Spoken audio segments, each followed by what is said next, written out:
Olá!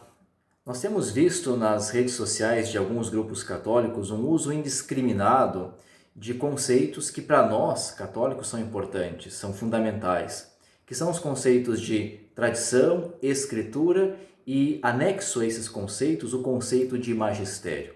O que nós entendemos atualmente por esses conceitos? Como é que a igreja os entende hoje? E falo nesse sentido, entender atualmente, por quê? Porque a igreja aperfeiçoa o seu pensamento ao longo da história. Prova disso são os concílios, é a proclamação dos dogmas, já que o Espírito Santo não está contido lá no primeiro século. Ele acompanha a igreja ao longo dos séculos e a ajuda a interpretar-se e a interpretar os sinais dos tempos, como dizia o Papa João 23. Afinal, o que nós entendemos por tradição, escritura e magistério? Esses três conceitos estão ligados a uma ideia principal e primeira, que é a ideia de revelação, que é uma ideia importante para todo o cristianismo. O que é revelação? É a ideia segundo a qual Deus se manifesta na história, se manifestou ao ser humano, dando a conhecer quem Ele é e qual é o seu projeto de salvação. Deus se comunica conosco. Essa comunicação, ela vem transmitida para ser perpetuada na história. E aí sim nós temos a ideia da revelação de Deus e a sua transmissão. A transmissão será através da Escritura e da tradição. No começo do Concílio Vaticano II, era muito viva a ideia de que na Igreja Católica existiam duas fontes da revelação de Deus. Duas fontes nas quais nós podíamos ter acesso à revelação: a Escritura e a tradição. Por que duas fontes distintas?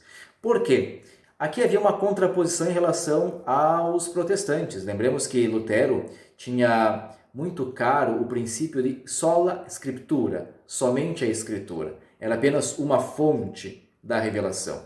E a igreja dizia, eles têm uma fonte, nós temos duas, porque temos a Escritura e a tradição. Tanto é que no Concílio Vaticano II, o primeiro esquema sobre a revelação a ser trabalhado era intitulado De Fontibus Revelationis, das fontes da revelação. Depois nós teremos as modificações dos esquemas até chegar àquilo que depois vai ser o documento atual, a Constituição Dogmática Dei Verbum, sobre a revelação do Concílio Vaticano II, que é o documento que até hoje melhor trabalha as ideias de tradição, escritura, magistério e a interdependência desses três conceitos ou dessas três realidades. Então, como entende o Concílio Vaticano II? Lá no capítulo 2 da Dei Verbum se fala de tradição e escritura e se diz: Deus se revelou. A sua revelação ou seu evangelho, como também usa o concílio, deve ser transmitido. A palavra de Deus deve ser transmitida. A palavra de Deus se transmite de modo escrito nos livros presentes no Antigo e no Novo Testamento, ou seja, os livros inspirados pelo Espírito Santo, que é a Escritura. Mas a palavra de Deus também se transmite de modo oral, na vida da igreja, nos seus costumes, e é a tradição. O documento diz que a igreja, em sua vida, doutrina e culto, ensina aquilo que ela é e aquilo no qual ela crê. É a tradição.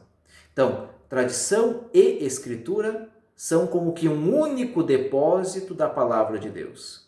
São o modo de transmissão da revelação da palavra de Deus. E são interdependentes. Isso aqui é importantíssimo.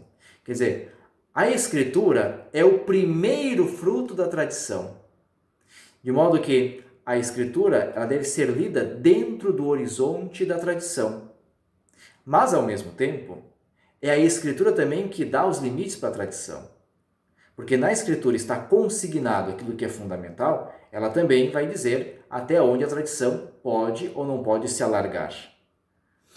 Ora, e onde é que entra o magistério em tudo isso?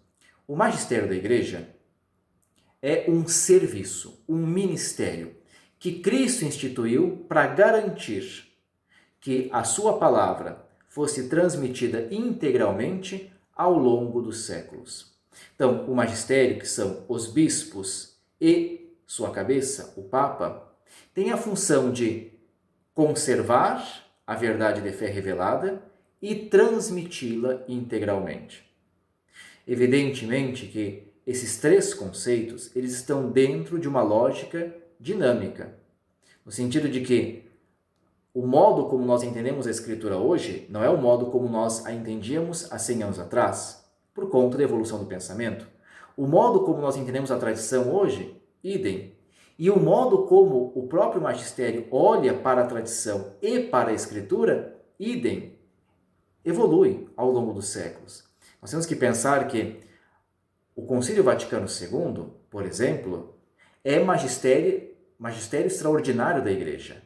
Portanto, fala em nome da Igreja de forma autorizada, interpreta a Escritura e a tradição e nos dá hoje o horizonte atual de doutrina da Igreja. Mas é evidente que a forma que o Concílio Vaticano II olhou para a realidade é diferente da forma que o Concílio de Trento, há 400 anos atrás, olhou para a realidade. Por quê? Porque o Espírito Santo nos faz olharmos para a realidade dentro do momento em que nós estamos e tirarmos da revelação aquilo que é necessário para este momento. E assim apresentarmos a cada realidade as respostas evangélicas mais acertadas.